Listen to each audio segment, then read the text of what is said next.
ಇವತ್ತು ಎಗ್ ಬಜ್ಜಿ ಮಾಡ್ತಾ ಇದ್ದೀವಿ. ಈ ಥರ ಸಣ್ಣ ಸಣ್ಣ ಕಟ್ ಮಾಡ್ಕೊಳ್ರಿ ಬೇಯಿಸಿರೋನ್ನ. ಇದು ಒಳಗಡೆ ಜಾಸ್ತಿ ಹಾಕ್ಬೇಡ್ರಿ, ಕಮ್ಮಿನೇ ಹಾಕ್ರಿ ಸಾಕು. ಕಟ್ ಮಾಡಿರೋ ಮೊಟ್ಟೆ, ಈರುಳ್ಳಿ ಒಂದು ಸಣ್ಣ ಸಣ್ಣ ಕಟ್ ಮಾಡ್ಕೋಬೇಕು. ಒಂದು ಸ್ವಲ್ಪ ಕೊತ್ತಂಬರಿ ಸೊಪ್ಪು ಇಷ್ಟನ್ನು ಒಳಗಡೆ ಹಾಕ್ಕೊಳ್ಳೋಣ.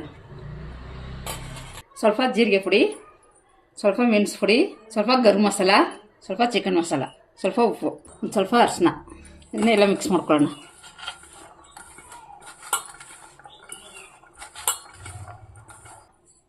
ಕಡಲೆ ಹಿಟ್ಟು ಕರ್ಸ್ಕೊಳ್ಳೋಣ.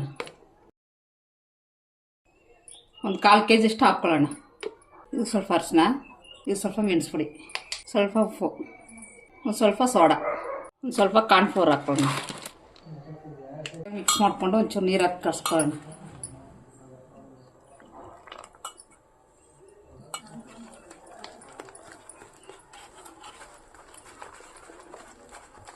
ಆಮೇಲೆ ಮಿಕ್ಸ್ ಮಾಡಿ ಮುಗಿದ್ವಲ್ಲ ಅದನ್ನ ಇದು ಒಳಗಡೆ ಹಾಕೋಣ.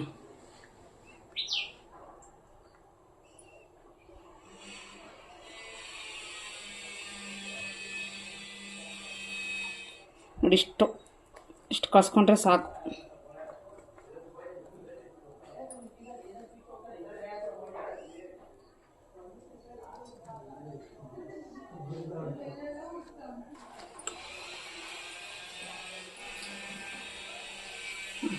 ಕಾಯ್ದಿರ ಎಣ್ಣೆಗೆ ಹಾಕ್ಕೊಳ್ಳೋಣ ಇದನ್ನ.